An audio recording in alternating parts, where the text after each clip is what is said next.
I'm Sharla. Welcome back to my YouTube channel. Thank you for tuning in today. I hope you learned something.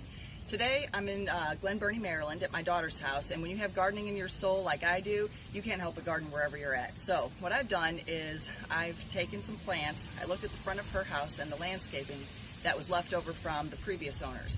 And what they did was they put some heavy landscaping fabric down, which is what they did right, and then they put a bunch of pea gravel on the top of that. They gave her some sparse bushes, very low maintenance shrubs, to give it some color and just to have something in the front of the house. And it worked. They bought the house. However, we're going to take it up a notch from there. So what I've done is I've bought a flowering shrub to replace one of the shrubs that died over here, and I bought some plants to go in the front of her bay window on the right side of her front door, so when she comes in, she's greeted by color when she gets home. Now her favorite color is purple, as is mine, so I bought 2 purple plants in the back, and I bought 3 yellow plants for the front for 2 reasons. Yellow is my second favorite color, and it's going to contrast well with the purple and match the exterior siding of her home. So I bought 5 plants total. You always want to buy an odd number of plants. That way it looks like more controlled chaos. It looks more random when you plant it, and it's easier to control. So I have my gardening gloves to protect my brand new manicure because we're not going there. And I'll put my gloves on. I have some scissors to cut the landscape fabric. I've got a shovel and 3 plants. All right, so what we're going to do is I've got 2 of the purple plants in the back. Now how I lined these up was there's 2 points for her bay window, 1, 2, and you want the plants directly underneath that. That way it's got some congruity with the frame of the house, the architecture of the house. And then I've got the 3 yellow plants that I'm going to go right here the opposite. All right, so when you're planting the plants, first you want to move the gravel. Now I'm not going to use her shovel because I just bought it for her because, like I said, my daughter's not very much the gardener, but she likes to watch gardening or see gardens. So you're going to move the rocks with your hands because most of the time, especially if you've got a brand new shovel, you don't want to use the rocks on the shovel because you're going to dull your shovel. All right. Now I've got some scissors, and I asked her for scissors that she doesn't care if they get ruined, or that won't get ruined cutting gardening fabric. So there, you're going to basically cut right in the middle here. Okay, poke a hole, and you're going to cut an X. Okay, and why you're going to do that, the X, is you're going to pull this back, and then you're going to move the rocks a little bit more out of the way and use what you've got. I got a plant right here, so let's just use her to hold that back.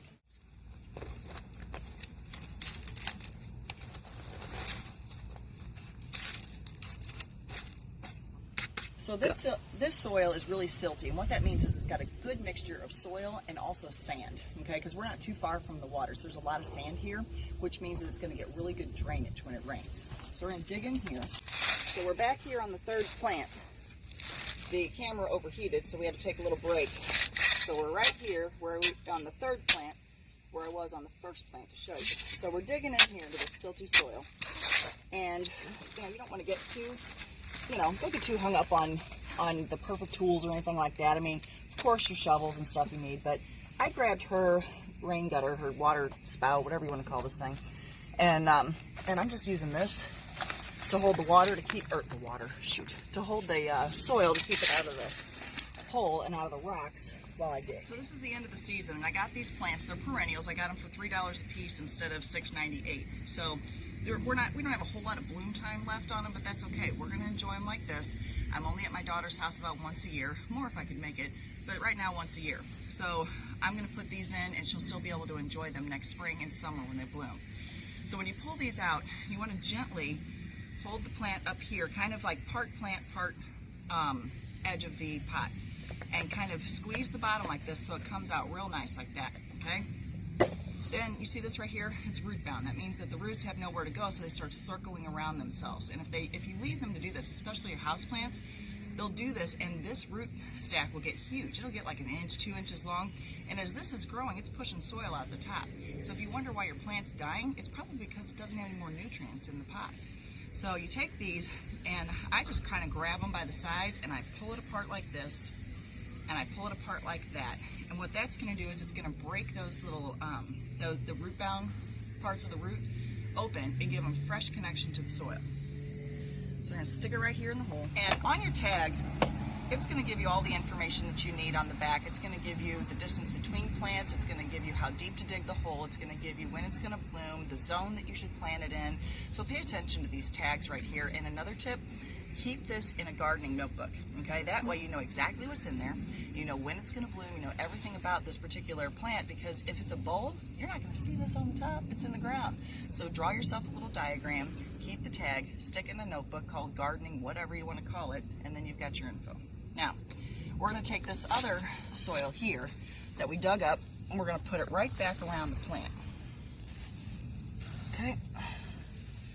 And get it all tucked in. You know, you can breathe on it. The more heavy breathing, the better, because plants and people are symbiotic. They take our CO2 and they turn it into oxygen. In there, give it a nice little pat, tuck it in, and I'm going to take the landscape fabric that I've cut, and I'm going to put it back on top of that soil, okay, to keep the weeds down. Okay, just like that. And then I'm just going to take the same rock that I pushed out with my hands, and I'll push it right back in. All right. Now, once you've got all of your plants in the ground, you want to water them twice, okay? The first time you're going to water them, and it's going to get rid of like the air pockets and stuff and give them a good drink. Let that sit for just a second, 30 seconds, maybe a minute. Don't stress over it. Just give them some time for the water to absorb into the soil. Then water them again. This is going to give it good root to soil contact, okay? So that your plants will be healthier and they'll take off better. Now, all I'm going to do is water these in, and then we're going to take this dirt right here that we got out from all 5 of these spots, and we're going to take it right over there to that other bucket, and we're going to use that to help shore up the next plant that we're planting in the planter over there.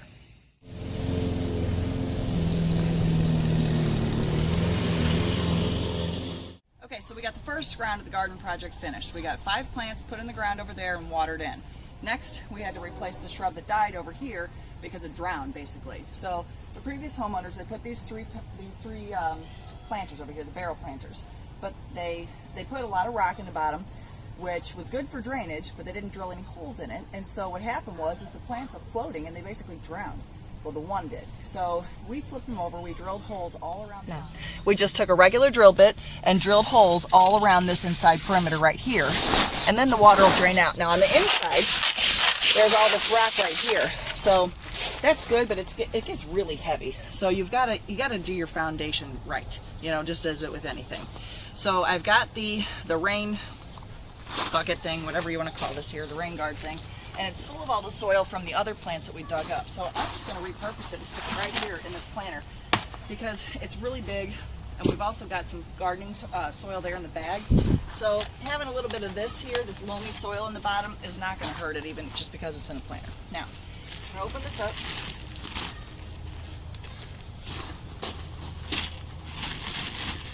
All right, where'd the scissors go? Open this sucker up with the garden scissors. I'll put about a third to a half of it in there. I'm breaking up the chunks. Alrighty, now I'm going to grab the plant.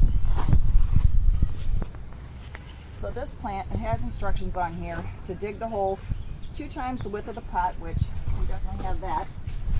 And then it also says to plant 1 inch above the ground level, okay?